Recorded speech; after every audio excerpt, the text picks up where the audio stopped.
Hello. We are going to get started. This is the work today. We're talking about fascism. I don't know what accent I was just talking in. What accent right now? That's weird. This is the work today. We're going to be talking more abstractly about fascism. I know we mentioned it last lesson. We looked specifically at Mussolini and the rise to power of the fascist regime in Italy, Mussolini and his brown shirts. We're going to talk a little bit more abstractly about like what is exactly fascism, because it's something that pops up in the news, it pops up and you hear that word again and again. So I want to make sure that we're kind of fine tune it, because it's a very hard thing to define. When we're going to look more at like what actually happens in a fascist system. So that's what we're going to do. We're going to talk about this and fine tune it before we get into the rise of the Nazis in Germany, and then we'll do the rise of an imperial Japan later this week. So this is the work, notes, reading, and I asked you to highlight based on these two things here, and the exit is nice and quick and short. Cool. So let's get into the notes. Students be able to evaluate what is fascism and why fascism was appealing to people after following World War One. So thinking back to the last lesson, I asked you how would you define it, because I didn't give you a hard definition. I kind of wanted to show you what the rise of fascism kind of looked like without defining it first. So obviously you can't answer that because we are remote. But I'll give you my definition. The definition of fascism is extreme nationalism. And with these things comes things like violence, discipline, and above all else, loyalty to the state or the country. And the countries we're going to be talking about today is again Italy, but we're going to obviously jump to Nazi Germany very soon. So fascists, amongst everything else, they are against the idea of democracy. Whereas democracy, you have a right to voice your opinion and a right to vote for who you think best has your country's best interest in mind, whether it's making laws or leading the country. They are against all of these things. And we talked a little bit about this guy right here, Benito Mussolini. And instead of those things, fascism really emphasizes and support the idea of emotion, pride in your country, to a point where it's destructive to not only other countries, but also people in that country that are deemed the others. And that's what we're going to really look at, especially when we get into the Nazis and such things like the Holocaust and their persecution of the others. And the people who are not the others, the citizens of the country, are expected to serve the state, serve the country to the best of their ability. And we are going to really look at that in the reading today about what people were expected to do in these fascist regimes. And you can even see in this picture here, this is a huge crowd coming out to see, this is seemingly a speech that Mussolini is going to be making, or some sort of rally of sorts. So very much about that. So the one thing I often see people get confused with is I asked you to, thinking back to past lessons. So we've already talked about the Russians, the Soviet Union, and the rise of communism there. And we also talked about Mao Zedong in China, and the rise of communist ideas in China. What are the similarities and differences between these things? Normally you guys would give me a bunch of answers.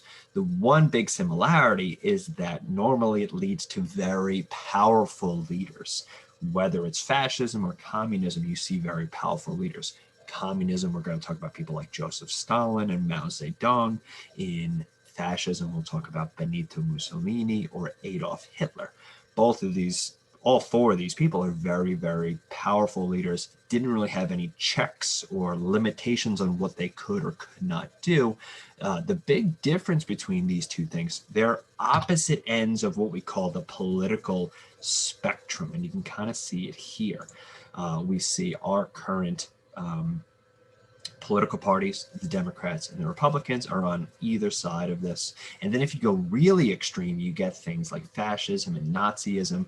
And over here, you get very like anarchism or communism. And the big difference between fascism and communism is their end goal. The goal of fascism is always the betterment of the country or the state, regardless of the price. And this usually leads to violence, a lot of violence. Communism is the eventual goal of the destruction of the state and a community of workers. Because remember, communism is all about the working class. So essentially, in an ideal communist society, there would be no government. Essentially, all the workers would just do all their jobs and everything is kind of split and divided equally. Pure communism or pure fascism has never really existed, but we've gotten close. And these are the places that we're talking about in this unit. So fascists also pursue aggressive foreign policy. We talked last lesson about Italy and going to war against Ethiopia. And they really like this idea of social Darwinism. Darwin is a name you probably heard of in science. And he talks about birds and organisms and animals and things like that. And his big theory was the survival of the fittest. The birds that have the best beaks or the best genes and features survive and the weaker ones die out. Social Darwinism is that same policy, except it's humans. So basically the idea that some humans are inferior and others are superior. And that basically really justifies their use of war, as well as going after those others that we're going to talk about in future lessons. So as we get into this time period, we're going to look at several nations that fall to communist regimes. We talked already about Italy here. We're going to talk about Germany in a few lessons. Spain also becomes fascist during this time period, but does not involve itself in World War II. They stay neutral. And then Japan can kind of be referred to as a fascist government. You're going to see a lot of similarities with the idea of like a master race, both in Germany and in Japan. I put an asterisk though, because it's not quite fascism, but all these countries are going to be roughly running the same system. And you can kind of see, I like this map here because this is right before World War II breaks out. You see all the different countries. The countries that are democratic up here in Scandinavia, France and England, and smaller ones like Belgium and Netherlands. Fascist countries, fascism, again, is a bad word today in the 1920s and 1930s. It's new, so people don't really know, like, it seems efficient. Is it bad? Is it good? And then communism, obviously the Soviet Union, formerly Russia.